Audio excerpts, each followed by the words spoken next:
The Aswang. In the quiet village of Barangay Kalinawan, surrounded by thick jungle and rice paddies, the elders spoke often and urgently about the Aswang. Don't leave your windows open at night. Keep garlic hanging above your door. If you hear tick-tick in the distance, hide your children. But Roberto and Mia had just welcomed their first child, a baby girl named Alina, and the joy of new life made them feel safe, untouchable, even blessed. Folk tales felt like fiction. The stories were for old women and frightened children, until the third night.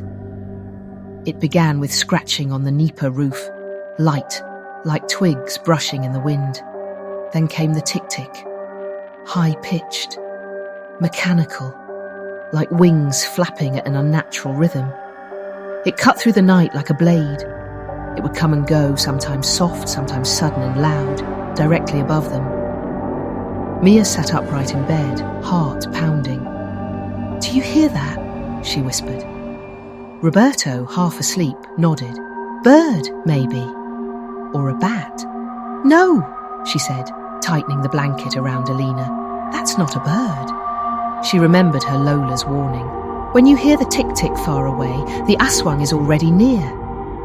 Then, a knock at the door. Gentle, rhythmic, 3 slow taps. "Taupo," a woman's voice called sweetly. Roberto moved to open it, but Mia grabbed his arm. "No one knocks this late. No one comes here at night," she said, voice trembling. There was a long silence.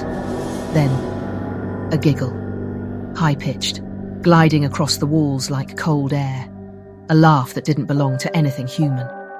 The door creaked open by itself. In the doorway stood a woman, pale skin, dressed in a torn white duster. Her long, wet hair hung like vines over her face. She was barefoot, yet there were no footsteps on the muddy path behind her. Her lips curled into a grotesque grin.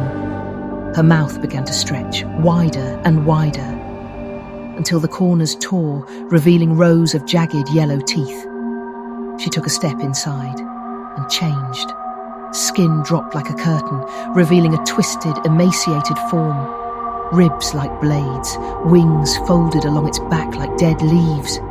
Its eyes turned crimson, its tongue slithered forward, thin and hollow, reaching for Alina. The Aswang. Mia screamed. Roberto grabbed a whip made from stingray tail, believed to ward off evil. With a surge of fear and fury, he lashed at the creature. The barbed tail sliced across its face, burning its flesh with a sizzling hiss. The Aswang shrieked, its scream vibrating the walls.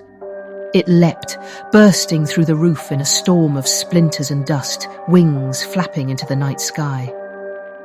But they could still hear it, above the trees. Circling, watching, they ran. Mia held Alina close, whispering prayers between sobs. The jungle swallowed them. The night was thick and endless. Shadows darted between the trees, and behind them the tick-tick returned. Closer, louder, faster. The trees seemed to close in, the path twisted. But just as Mia's legs began to give, they saw the barangay hall, a single bulb burning in the dark. They burst inside. The tanods took them in. Doors were barred, salt scattered, garlic thrown across every entrance. The village healer, an old albulario, arrived. He burned herbs, muttered incantations, and tied a red cord around the baby's wrist. "You're lucky," he said, not looking up.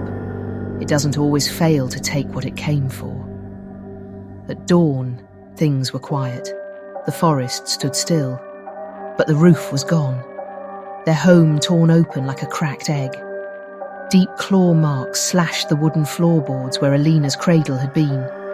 And just beyond the edge of the trees, 2 red eyes watched, unblinking. The Aswang remembers. It waits. And when the moon slivers thin again, when the villagers grow comfortable in their silence, it will return.